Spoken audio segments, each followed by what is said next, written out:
Hi everybody, it's Christina from Adventures in Polishland, and today I am here to share my thoughts on The Reckless Oath We Made by Bryn Greenwood. I read this book for the American Lit Reading Challenge for a book set in Kansas, and I was really excited to read this one because I read All the Ugly and Wonderful Things by the same author a few years ago around the time it came out, and I absolutely loved that book because it talked about really taboo topics in a new way and really made you question your belief system that you thought was absolute. And so I had a feeling I would enjoy this book, and I absolutely did.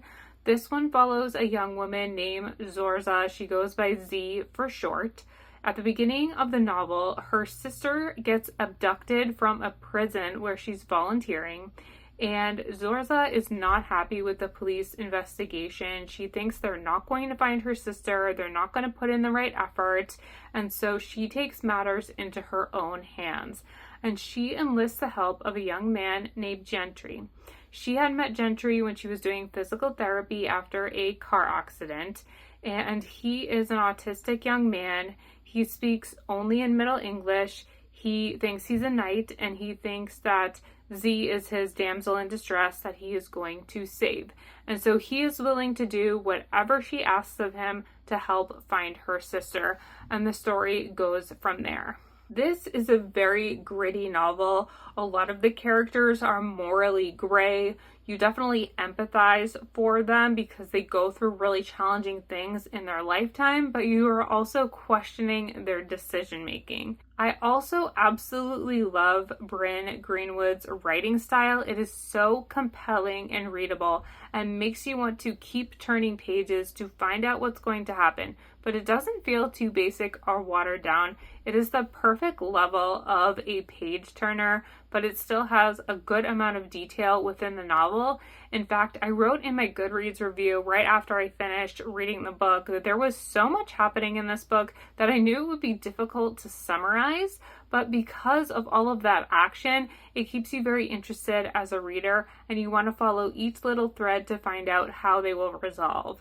A few of the themes that I think are prevalent in this book are cycles of violence. So Z's father was a criminal who died in prison because he stole money, I believe it was.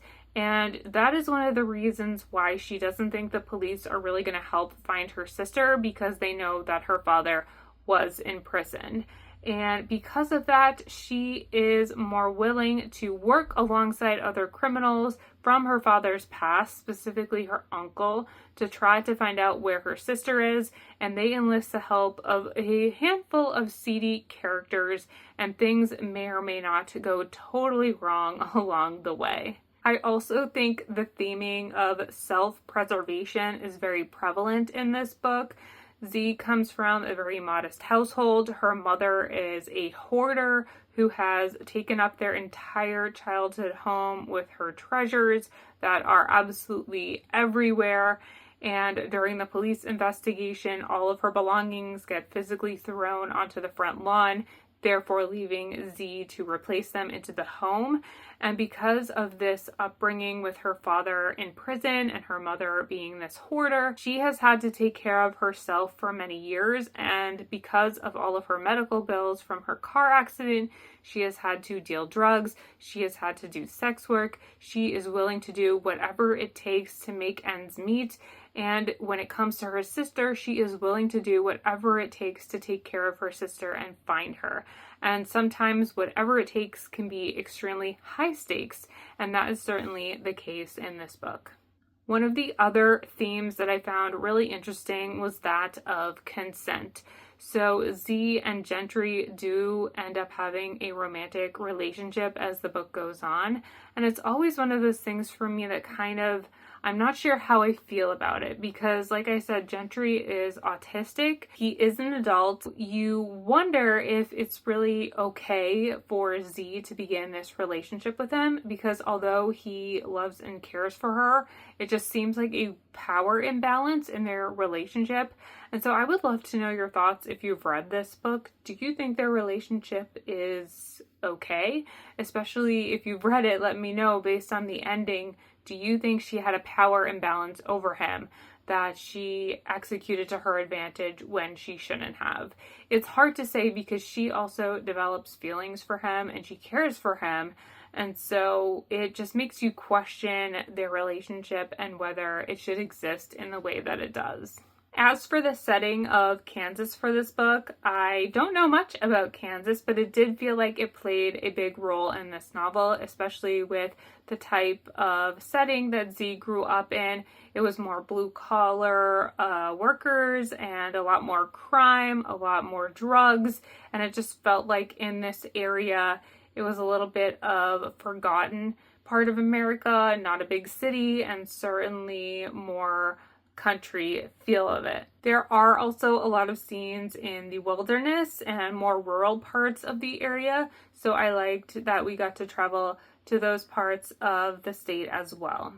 Overall, I give this a 4.5-star rating. I really enjoyed this book. It pushes the envelope, it makes you think, and it keeps you turning pages. I am 2 for 2 with Bryn Greenwood books, so I definitely need to read whatever else she has to offer.